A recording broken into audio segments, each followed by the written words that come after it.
So this video is all about Google Chrome. The first thing you notice, colours. We have red, green and yellow. I haven't got a yellow pen, so I have to do. You press the Chrome button, internet happens. On the internet there is stuff. Yeah, there is. You know I sent you that email? Yeah.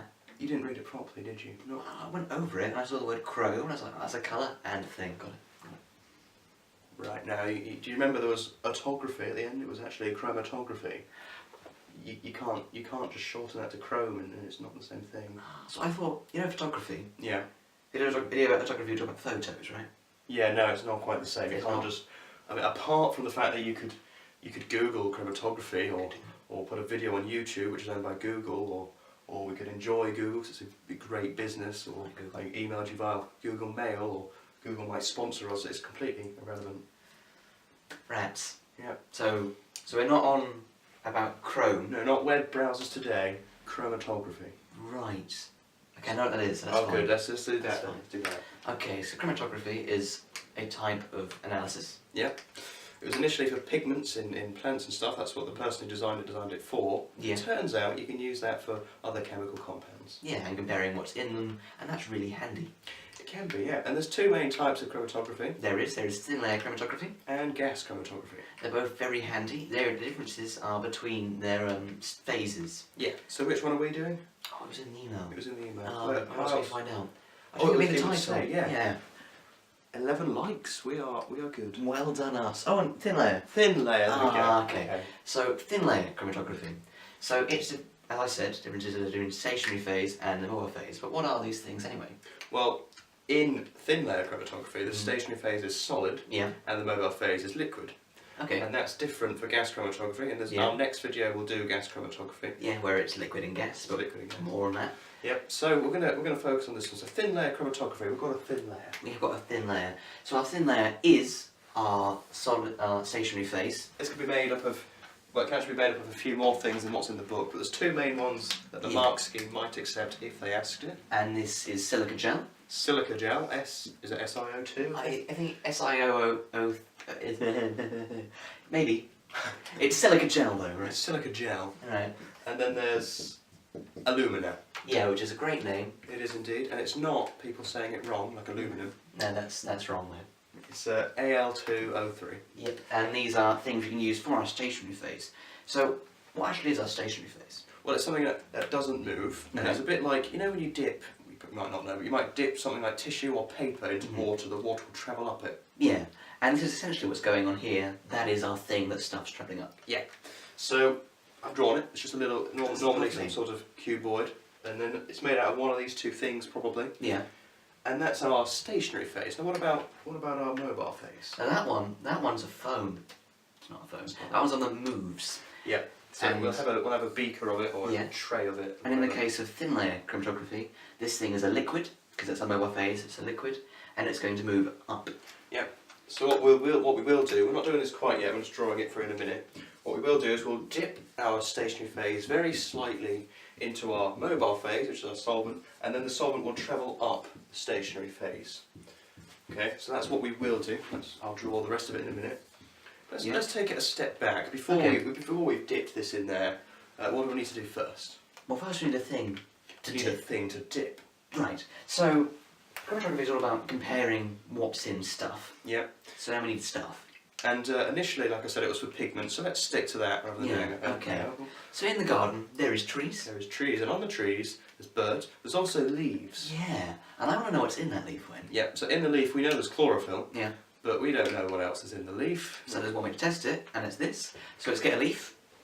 Now if we put a leaf on this, and then the solvent moves up, you're just going to have a wet leaf. Yeah, okay, and that's not that helpful. So instead, we want the chemicals from the leaf. we're going to break it up into a liquid using a mortar and pestle or whatever. That doesn't really matter. Basically just going to crush it until all the liquid or as much liquid as we can gets out. Yeah, and we're going to put that liquid onto a point on our stationary phase. Yep, so what we'll do is we'll make a pencil line. And it's important that it's pencil, if anything, because if it was pen, if it was ink, it'd probably make a difference itself. It would move up. Yeah, the ink has chemicals, so that would move. So, and then what we're gonna do is we're gonna put a point. We're gonna take some of the chemical and put it on a point on our stationary phase before we dip it in. Yeah, and we're gonna let it to dry. Yep, we're gonna leave it to dry so it becomes. So it'll be a big clump.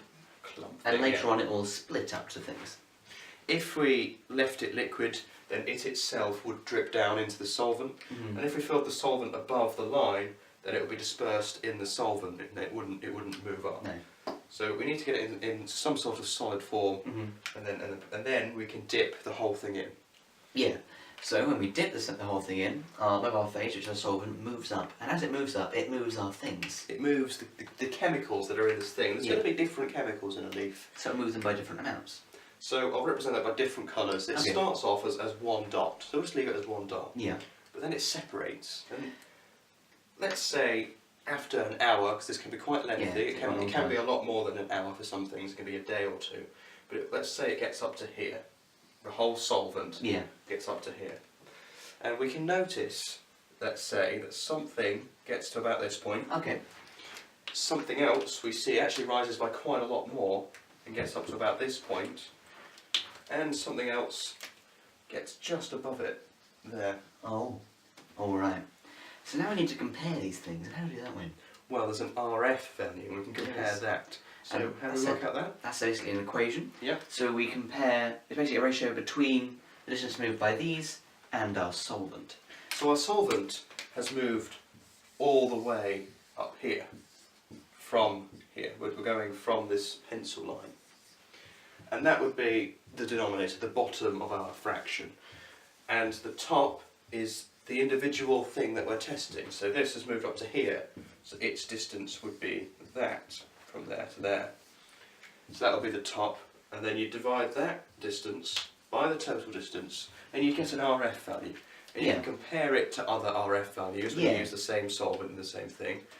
Which is what you need to do. You have to have known RF values of the things to compare them to, because then you have to identify them, sort of like in spectrometry, you have the data values. Yeah, a bit like just that. like that. So we might go in a book and find out that some Russian chemist sometime did the same thing as us, and he used the same solvent, and he found that chlorophyll moved up had a certain RF value. Or he knows that there is this chemical and it moves up this much, and he just tests chemicals. You knew the chemical, and then we compare it to that, and we get the chemical. So we'd establish that that's that, and we'd do that for all of the points. Yeah. But there's a few small problems with this. There is a couple. Namely, I think you probably see it. How do we tell these two apart? It's possible that they're the same thing, but let's say they're not. Yeah, let's say they're completely different chemicals, but they've got so close together, they're going to give pretty much the same RF value. Yeah. How can we distinguish between them? Basically we can't. Not using this anyway, we have to use a different test. Yeah, so you do several analytic techniques. Yeah, this will be one of them your boys use lots. So that's a limitation of this test. Another one. What if we did this one? It's quite a clear, distinctive point. Yeah. And we know it's in the data set, and that no Russian chemist had done this. Oh no! Well then, we've got nothing to compare it to, we just still don't know where it is. Yeah, if you've got nothing to compare it to, you have no idea what that could possibly be. So you'd have to do another test to find out other stuff, like what functional group it's called, whatever. Another thing, Wayne. What solvent do we use anyway? Yeah, what if you used something really corrosive and it just destroyed everything? That'd be bad, don't do that. But it might be hard to choose one that moves them correctly and matches the data set slightly different as well. It might be a certain solvent that actually moves all of them about the same for some reason, so they don't separate. There could be one that just destroys it completely. And what about another step, just another step further, it's not a problem, is if it wasn't leaves, it didn't come out as a green liquid. It came out as a clear liquid. How do you see it? Now this one we actually can overcome. This is one we can overcome. You can use UV. Yeah. That can show you the different things. Yeah, using tag them with fluorescence, and then when you put UV on, be able to see them. Exactly. And one final thing I can think of that might come from your exam is, what is this actually called? This image we have created. So not a photograph. It's not a photograph. No. It's not a chromograph. No. It's pretty close though. Yeah, it's a Chromatogram. chromatogram. Chromatogram. There's a T in there. Yeah. And that's what we produce, and that's what we look at, and then we'll take a picture, or say like a section, thing of it. Yep. Yeah. Some sort of thing. Yeah. And then you'll have it and be able to compare it to things. So this is one analytic technique. I would use other analytic techniques with it if I were you. But this is the only one. Going on to gas. Let's do that.